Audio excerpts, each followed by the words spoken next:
আসসালামু আলাইকুম সবাইকে। আমরা যারা বিএসসি নার্সিং পড়ালেখা করতেছি তাদের একটা কনফিউশন থাকে যে আমাদের এই নার্সিংয়ের মধ্যে কী কী সুবিধা থাকে, কী কী অসুবিধা থাকে। তো আজকে আমি কথা বলবো এই যে আমাদের বিএসসি নার্সিংয়ের যে ক্যারিয়ার আছে, এই ক্যারিয়ারের মধ্যে কী কী সুবিধা, কী কী অসুবিধা। প্রথমে যদি আছে আমরা নার্সিংয়ে কী কী সুবিধাসমূহ আছে, তো আমি আমার দৃষ্টিকোণ থেকে বলতেছি, আমি যতটুকু জানি। তো জব সিকিউরিটি, যেমন বাংলাদেশের মধ্যে কিন্তু এখন বর্তমানে যদি বলা যায় শিক্ষিত বেকাররা সবচেয়ে বেশি থাকে। আপনি যেখান থেকে পড়ালেখা করেন না কেন, দিন শেষে আপনার থেকে কি একটা জবের জন্য কি ছুটতে হয় এখানের মধ্যে। তো নার্সিংয়ের ক্ষেত্রে একটা সুবিধা হয় কি জানেন, যে নার্সিংয়ের ক্ষেত্রে আপনি পিএইচডি পাস করার পরে মানে খুব সহজে কি জব হয়ে যায়। আপনি ইন্টার্ন করলেন, অনেকে কি ইন্টার্ন করার সময় কিন্তু জব করে এখানের মধ্যে। এটা হচ্ছে নার্সিংয়ের প্রধান ফার্স্ট অ্যান্ড কি ফরমোস্ট কি মেরিটস যেটা বলি আমরা, সুবিধা যেটা বলি না কেন। আরেকটা হচ্ছে কি প্র্যাকটিক্যাল নলেজ। আমরা যারা নার্সিং পড়ি তারা সবাই জানি যে আমাদের প্রথমে কি থিওরি পড়ানো হয়, এরপরে কি প্র্যাকটিক্যালের মধ্যে যাওয়ানো হয়। তো থিওরি আমরা বইয়ের এখানের মধ্যে বই পড়ি, কলেজের মধ্যে পড়ি, এরপর কি প্র্যাকটিক্যাল নলেজ গ্যাদার করার জন্য আমাদেরকে হসপিটালের মধ্যে পাঠানো হয়। হসপিটালের মধ্যে আমরা কি বিভিন্ন ধরনের কাজ করার মাধ্যমে ক্যানুলা থেকে দেওয়া থেকে শুরু করে এনজিটিউব থেকে শুরু করে বিভিন্ন ধরনের কি প্র্যাকটিক্যাল নলেজ গ্যাদার করি, যেটা আমার মনে হয় নার্সিং সেক্টরে খুবই গুরুত্বপূর্ণ একটা দিক।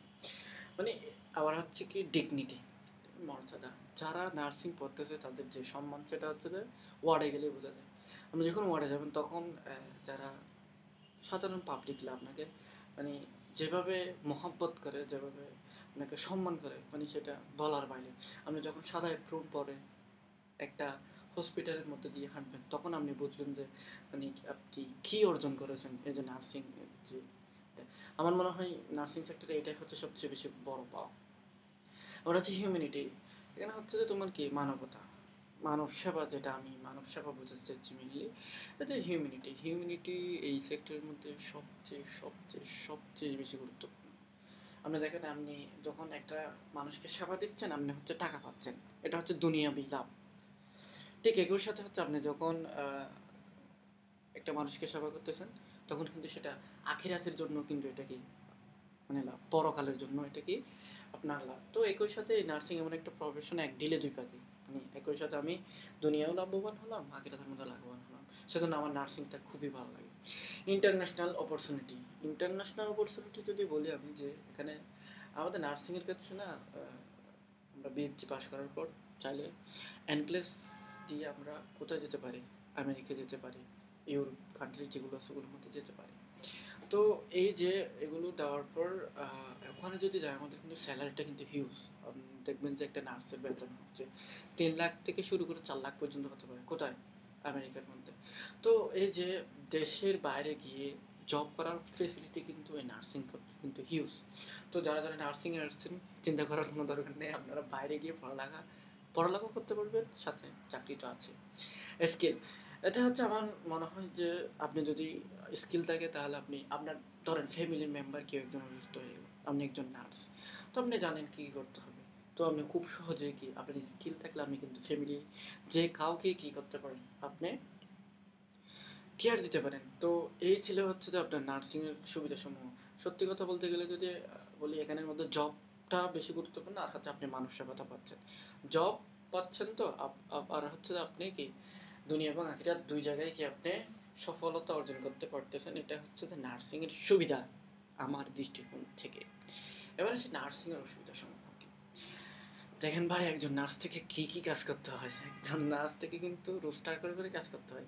কখনো মর্নিং শিফটের মধ্যে, কখনো ইভিনিং শিফটে, আবার কখনো কি আপনার নাইট শিফটে কাজ করতে হয়। তো এই যে ওয়ার্ক লুকটা কিন্তু নার্সিংয়ের একটু বেশি, 8 ঘন্টা থেকে 12 ঘন্টা পর্যন্ত কিন্তু কাজ করতে হয় একজন নার্সের, যেটা কিন্তু কি আমার মনে হয় সবচেয়ে খারাপ একটা দিক এখানের মধ্যে।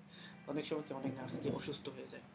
ইনসাফিসিয়েন্ট স্যালারি, এটা হচ্ছে যে আরেকটা অসুবিধা। দেখেন, আপনি যাই করেন না কেন, পড়ালেখা করে আপনার থেকে দিন শেষে কি স্যালারিটাই হচ্ছে যে ম্যাটার করে। আপনি যাই বলেন না কেন আমি মানুষ সেবা দেবো এই সেই, কিন্তু আপনার টাকাটা হচ্ছে কি মেন ফ্যাক্ট।